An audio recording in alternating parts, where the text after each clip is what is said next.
You're watching Newsday TV. Thanks for joining us. I'm Ken Bufa. The suspected Gilgo beach killer Rex Heuermann was in court today, where prosecutors turned in thousands of pages of documents and evidence to the defense team, including photos of where the bodies were located off Ocean Parkway.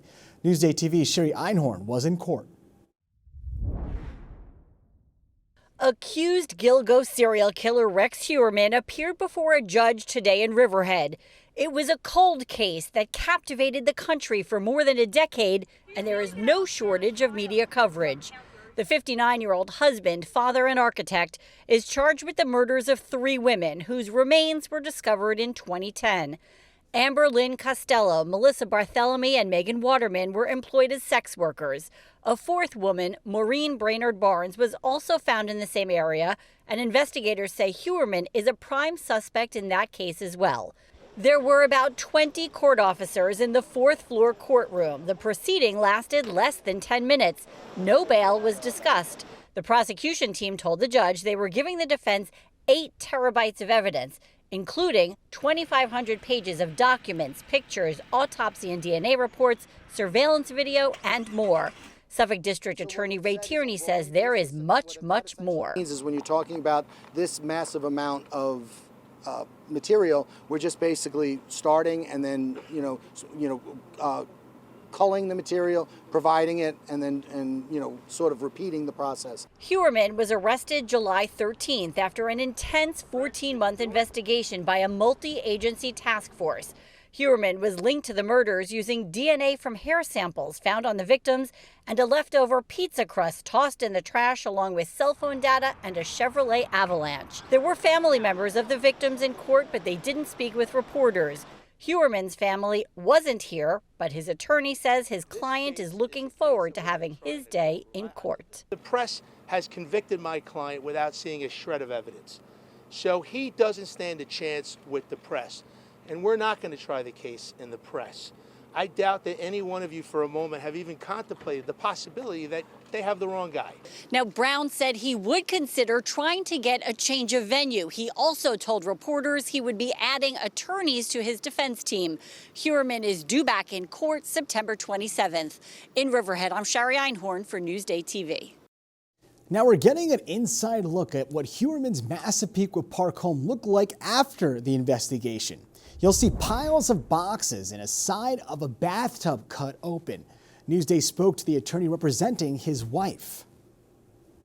Time in their lives, it's been thrown upside down. She just wants to return her life and her family's life to normalcy, as well as everybody in the neighborhood. Attorney said Heuermann's wife has not been interviewed by investigators and was blindsided by her husband's arrest. Now, to read more on the Gilgo investigation, go to Newsday.com. Click Get More below the Newsday TV video box. In breaking news out of Washington, President Trump has been indicted for a 3rd time. The charges are the result of a federal probe into efforts to undermine the results of the 2020 election. The former president was expecting to be charged and called it election interference. Trump had already been hit with a federal indictment for allegedly hiding classified documents. And here in New York, he was indicted for allegedly falsifying business records. And police say a grandmother left their 14-month-old granddaughter in a hot car for 8 hours, and the child died. Newsday TV's Steve Langford shows us where it happened. It was about 4:20 p.m. Monday when police and first responders rushed to this LIRR parking lot at the Smithtown station. But it was too late. A 14-month-old toddler had been left alone inside a hot car for about 8 hours, police say.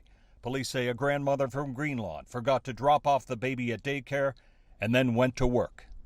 When the woman went to pick up her granddaughter at daycare, police say she realized she had left the toddler in her vehicle. The child was taken to St. Catherine of Siena Medical Center in Smithtown, where she was pronounced dead.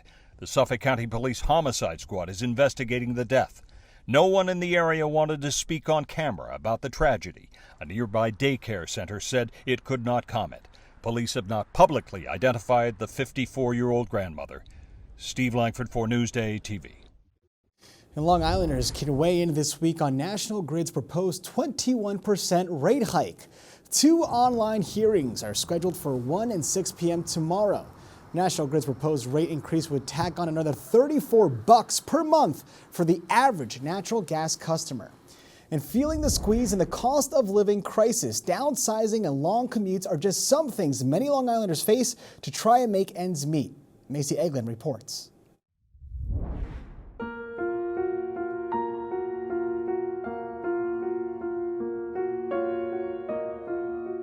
We can't make it there anymore, and people are literally being pushed out of their homes. Petya Dimitrova and Michael Hines live in Manorville, but both of them work on the East End. They used to live in Southampton in a basement apartment, but say they were forced out when their landlord sold the house. Unable to afford anything nearby, they moved west and downsized.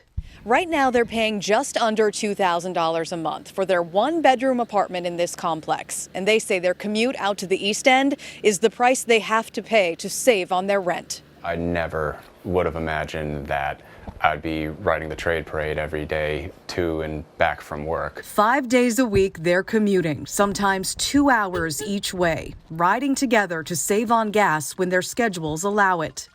Dimitrova works in Sag Harbor, and Hines is a manager at an animal rescue group in Wainscott, a job he loves. I don't want to have to force myself to find another job. I've built something up here. There's still room to grow in this place.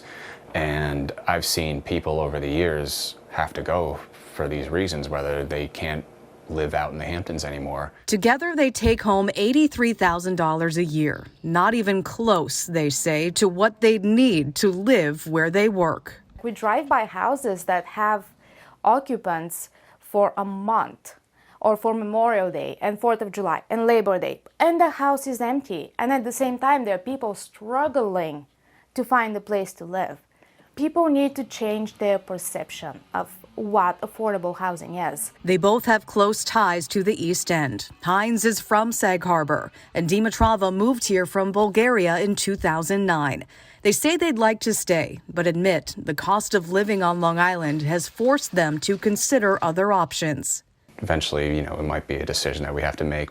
In the meantime, they'll have to deal with the long and costly commute.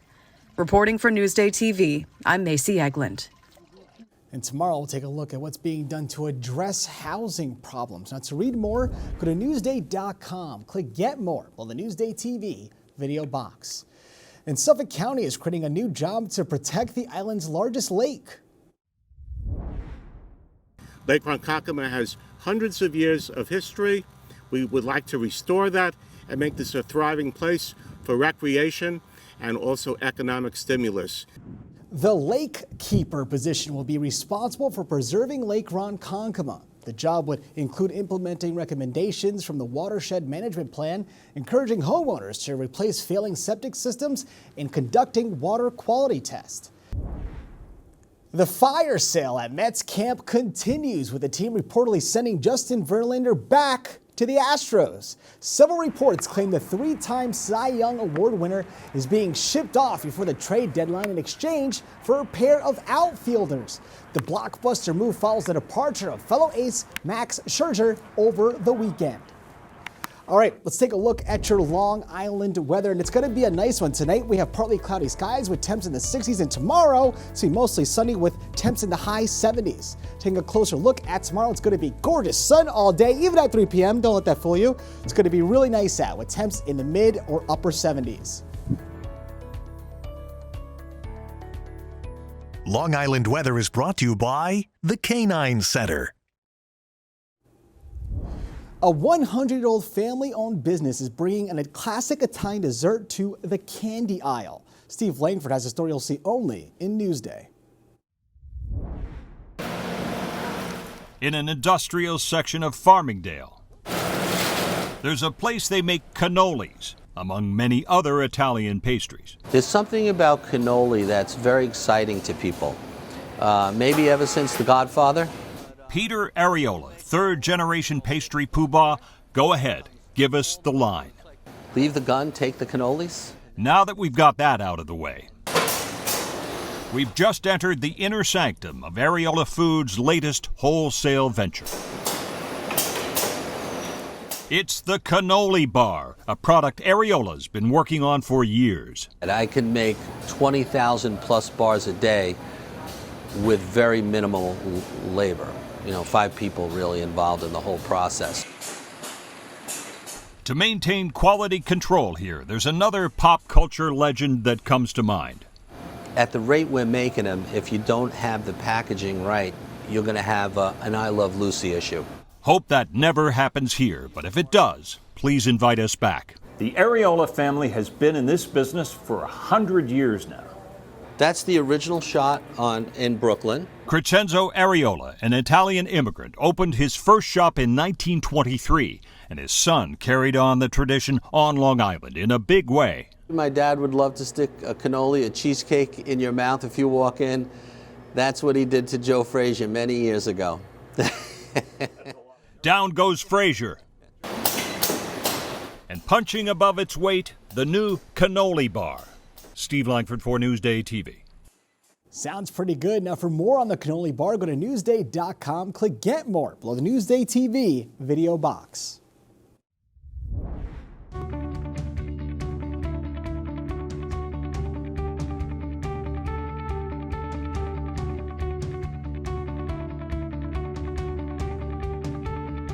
Newsday Sports is brought to you by PC Richard & Son.